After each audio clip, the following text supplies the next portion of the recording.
All right. Welcome to the fourth video in the Hour of Code series. Today, this will be another short one, kind of like the third one, where I'm going to walk through adding a key to your level. And I'll have this material attached in the description, as well as the Get Started guide. You could jump in here, but this does assume that you've done the first three or that you have a little bit of background, but should be pretty quick, not too bad. Let's pull it up. Okay. So where we last left off, the player can make it to here, but they can't get in, right? So essentially, we're going to be digging deeper into the Blueprint visual scripting system. Okay, we're going to create a key, and it's going to be used to unlock the final level. We're going to use booleans on a conditional statement. Basically just means a true or false statement, and it looks at it to say whether or not it's true. And it's like a concept that is existing in programming. So this will assume you've gone through and done the preparing activity. I may do a separate video where I just do the preparing the activity section, but that's not what this video is about. We're focusing just on the key. So if you'll remember, there are camera bookmarks on 1, 2, 3, and 4. And 5. We're gonna go to 5 because it's easier for now. You can always play from your current location, your selected viewport, and current camera location if you want to be closer.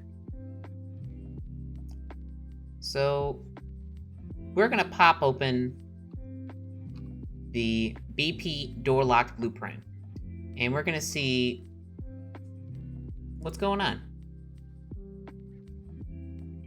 So right here, this is the meat and potatoes that we gotta look at. This blueprint checks the condition, does the player have a key? But it's not hooked up right now. To hook it up, we bring it in there. So when the player goes up to the door and interacts, it checks to the game mode. And it says, okay, does the player have a key?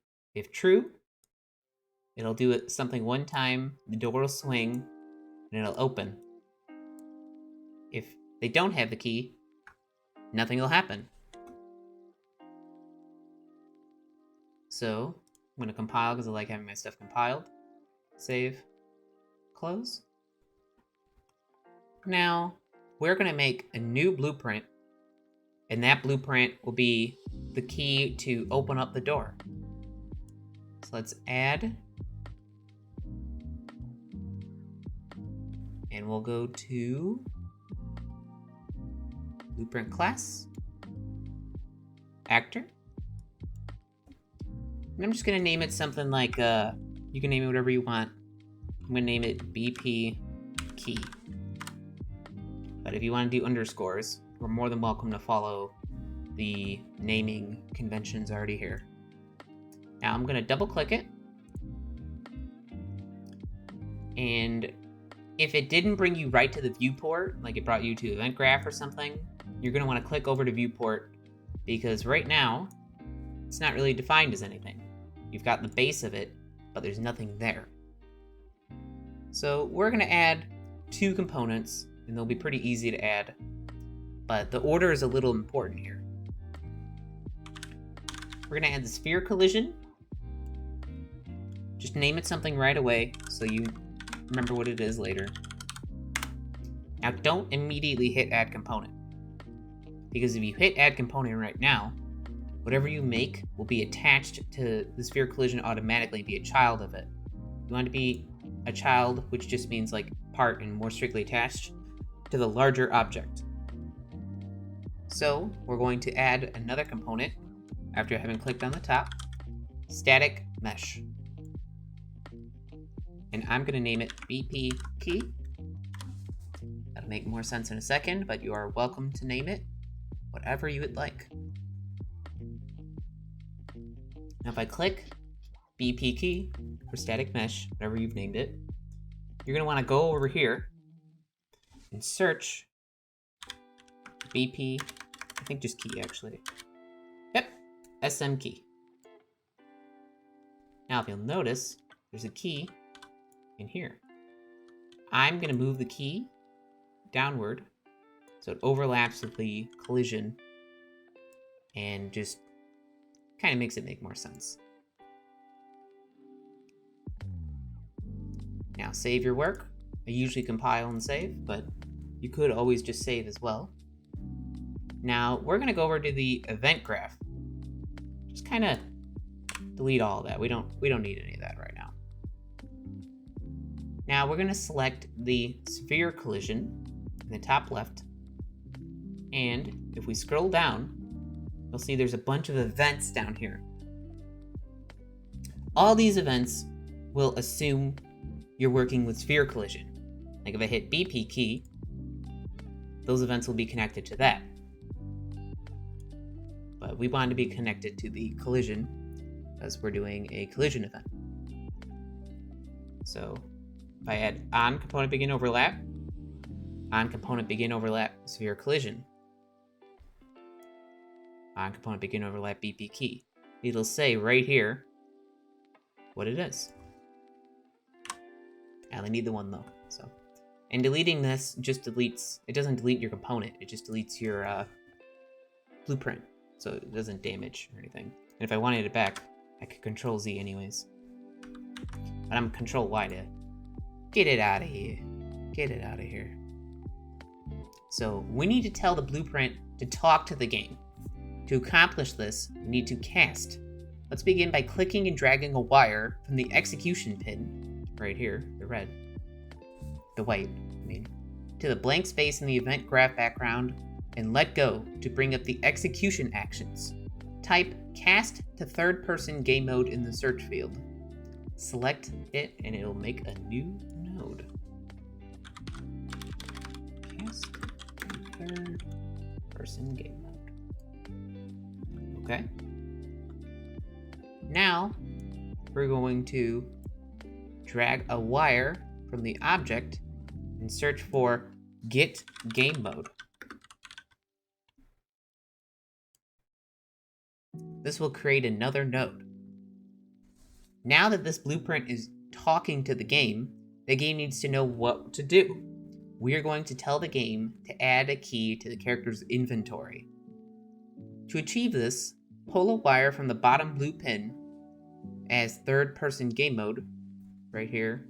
So we're just gonna grab right here, pull it down, and we're gonna set have key. We're gonna check this box right here to true. So we're gonna say that if and connect it. So essentially what this says is on component begin overlap, get the game / game mode, and set that the player has a key. Now we want to add a sound so that the player knows they picked it up. So play sound. We're going to use 2D here, but you are welcome to experiment. SFX key. There we go. And then we're going to destroy the actor. That way the key does not stay there after you pick it up. And just leave the target. It'll destroy itself. So now it's time to playtest your blueprint. Make sure you've compiled and saved your blueprint, and then close out of, not the whole thing, just the blueprint. Get back to over here. You can hit 5 to jump over here. Drag a copy. I'm going to save all real quick. I think I can just Control-Shift-S. Yeah, think smarter, not harder. What are you doing? We have the technology. Drag it in. Go up. Now, in order to playtest this, don't just immediately get the key. Go up. Make sure the message shows. get the key.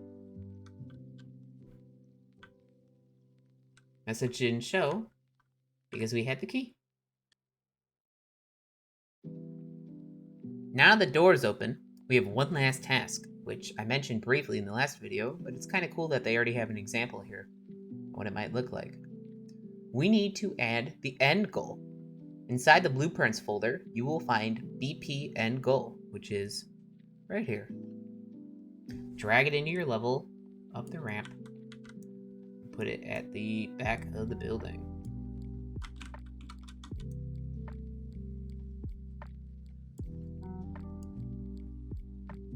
With the goal in place, you can play your game from beginning to end. You'll notice that once you touch the end goal, the player is rewarded with stats showing how many gems and coins they've collected, in addition to how long it took them to complete the level. To play your game from the beginning, click the drop-down arrow on the play button and select the default player start option. Now clicking the play button should start you at the beginning. I'm gonna put the key in a more interesting place because I don't think it should just be right next to the door. Kind of want to put it like over here or something.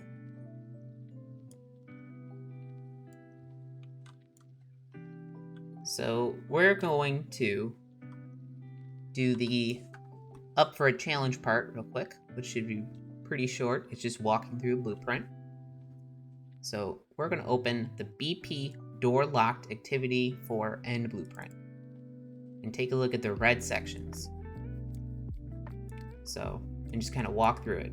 So on component begin overlap, if it's not open, so it sets right here basically. So if this is false, it'll go to the game mode. If the player has the key, it'll enable input. If they don't have the key, it'll disable input. And once again, it looks at those Boolean variables that are set in other areas. I believe only door open is set here, but have key, I'm pretty sure is set on the player character. And now, let's just take a look at the other reds right here. So does the player have the key? So when you hit E, it checks the game mode, then it checks if the player has the key. If true, it does it does an action one time, it takes the key out of the inventory, and it plays the sound, it plays an animation, it sets the door open. If I uncheck this, it would not set the doors open. And essentially, yeah, that is a walkthrough of the red. Let's end this with a quick play test real quick. And then that should wrap up the video. I'm going to play it from the beginning. And as I say that, I don't play it from the beginning. Alright, let's wrap it up with a play test at the player start. Player start. Alright.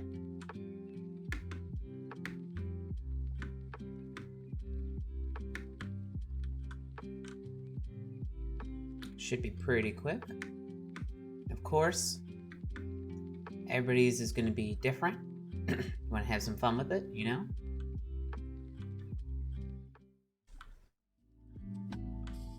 Maybe? Oh, no. Check. Okay, good. We got that.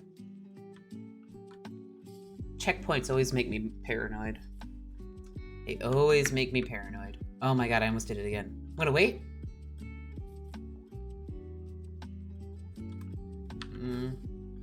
Missed that one. I know, exciting gameplay here. And you know, you could even consider adding your power-ups earlier on too.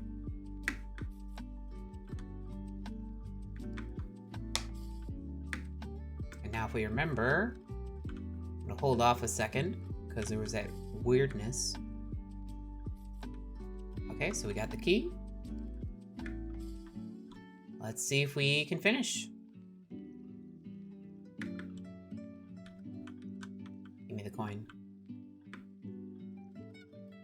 Jump. Okay. And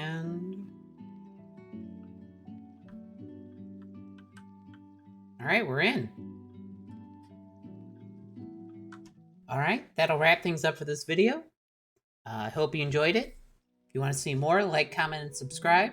I plan on doing all kinds of different content. I do enjoy the Unreal Engine stuff, so maybe even after the 5 I'll do more. But thanks for swinging by, and hope you have a good one.